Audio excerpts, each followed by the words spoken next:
ಎಲ್ರಿಗೂ ನಮಸ್ಕಾರ. Welcome back to my YouTube channel. ಇವತ್ತು ನನ್ನ ಚಾನಲಲ್ಲಿ ಗಲಗಲ ಹೇಗೆ ಮಾಡೋದು ಅಂತ ತೋರಿಸ್ಕೊಟ್ಟಿದ್ದೀನಿ, ನೋಡೋಣ ಬನ್ನಿ. ಸೊ ಇಲ್ಲಿ ನಾನು ಗಲಗಲ ಮಾಡೋದಕ್ಕೆ 1 ಕಪ್ ಆಗುವಷ್ಟು ಶುಗರು, 1 ಕಪ್ ಮೈದಾ, 1 ಕಪ್ ಗೋಧಿ ಹಸಿಟ್ಟನ್ನ ತೊಗೊಂಡಿದ್ದೀನಿ. ಸೊ ಈ 1 ಕಪ್ ಶುಗರ್ನ ನಾನು ಒಂದು ಜಾರ್ಗೆ ಹಾಕ್ಕೊಂಡು 2 ಇಲಾಚಿ ಪೌಡರ್ ಹಾಕ್ಕೊಂಡು ಚೆನ್ನಾಗಿ ಗ್ರೈಂಡ್ ಮಾಡ್ಕೊಂಡು ಪೌಡರ್ ಮಾಡ್ಕೊತಿದ್ದೀನಿ.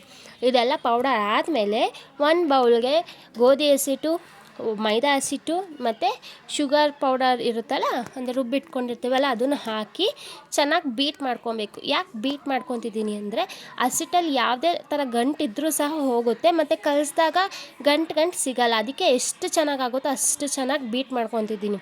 ಇದು ಬೀಟ್ ಆದಮೇಲೆ ಇದಕ್ಕೆ ನಾನು 2 ಟೇಬಲ್ ಸ್ಪೂನಷ್ಟು ತುಪ್ಪನ ಕಾಯಿಸಿಟ್ಕೊಂಡಿರ್ತೀನಲ್ಲ, ಅದನ್ನು ಸಹ ಹಾಕ್ಕೊಂಡು ಕಲಿಸ್ಕೊತಿದ್ದೀನಿ.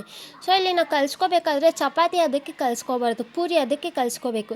ಎಷ್ಟು ಹಾರ್ಡಾಗಿರುತ್ತೋ ಹಸಿಟ್ಟು ಅಷ್ಟು ಚೆನ್ನಾಗೇ ನಮಗೆ ಗಲಗಲ ಬರುತ್ತೆ. ಅದಕ್ಕೋಸ್ಕರ ಇಲ್ಲಿ ಸ್ವಲ್ಪ ನೀರು ಹಾಕ್ಕೊಂಡು ಚೆನ್ನಾಗಿ ಮಿದುತ್ಕೋಬೇಕು.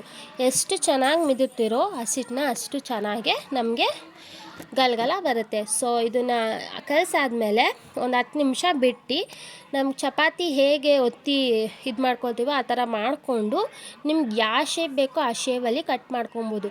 ಇಲ್ಲಿ ನಾನು ರಾಂಬಾಯ್ಡಲ್ ಶೇಪಲ್ಲಿ ಕಟ್ ಮಾಡ್ಕೊಂಡಿದ್ದೀನಿ. ನಿಮ್ಗೆ ಕ್ಯೂಬ್ ಬೇಕಂದರೆ ಕ್ಯೂಬು, ಸರ್ಕಲ್ ಬೇಕಂದರೆ ಸರ್ಕಲ್ಲು, ಹಾರ್ಟ್ ಬೇಕಂದರೆ ಹಾರ್ಟ್, ನಿಮ್ಗೆ ಯಾವ್ದು ಬೇಕೋ ಆ ಶೇಪಲ್ಲಿ ಕಟ್ ಮಾಡ್ಕೊಳ್ಳಿ. ಅದಾದಮೇಲೆ ಇದನ್ನು ಒಂದು ಕಾದಿರುವಂಥ ಎಣ್ಣೆಗೆ, ಸೊ ಒಂದು ಬಾಣಲೆಯಲ್ಲಿ ಎಣ್ಣೆ ಇಟ್ಕೊಂಡು ಚೆನ್ನಾಗಿ ಕಾದಿರಬೇಕದು. ಹಾಕಿದ ತಕ್ಷಣ ನೋಡಿ ಹೇಗೆ ಬರ್ತಿದೆ, ಸೊ ಆ ಥರ ಬರೋ ತನಕ ಕಾಯಿಸ್ಬೇಕು. ಅದಾದಮೇಲೆ ಒಂದೊಂದೇ ಅಂತ ಸೈಡಿಂದ ಬಿಟ್ಟಾದಾಗ ನಮಗೆ ಈ ಥರ ಫುಲ್ ಉಬ್ಬುತ್ತೆ ಅದು. ಸೊ ಇದು ಫುಲ್ ಬ್ರೌನ್ ಆಗಬೇಕು, ಅಲ್ಲಿ ಗಂಟ ಫ್ರೈ ಮಾಡಬೇಕು. ಫ್ರೈ ಆದರೆ ನಮಗೆ ರೆಡಿ ಆಗುತ್ತೆ ನಮ್ಮ ಫೇವ್ರೆಟ್ ಗಲಗಲ. ಇದು ಸಮ್ಮರಲ್ಲಿ ಇವಾಗ ಮಕ್ಕಳಿಗೆಲ್ಲ ರಜಾ ಇರುತ್ತೆ, ಸೊ ಮನೇಲಿ ಇರೋ ಮಕ್ಕಳಿಗೆ ಈ ಥರ ಎಲ್ಲ ಮಾಡಿಕೊಟ್ರೆ ತಿನ್ನೋಕ್ಕೆ ಚೆನ್ನಾಗಿರುತ್ತೆ ಮತ್ತು ಅವರು ಇಷ್ಟಪಡ್ತಾರೆ. ಸೊ ಇನ್ನೂ ಯಾರೇ ನನ್ನ ಚಾನಲ್ಗೆ ಸಬ್ಸ್ಕ್ರೈಬ್ ಮಾಡಿಲ್ವೋ ಬೇಗ ಸಬ್ಸ್ಕ್ರೈಬ್ ಆಗಿ, ಲೈಕ್ ಮಾಡಿ, ಶೇರ್ ಮಾಡಿ ಆ್ಯಂಡ್ ನಿಮ್ಮ ಅನಿಸಿಕೆಯನ್ನು ಕಮೆಂಟ್ ಮಾಡಿ. Thank you.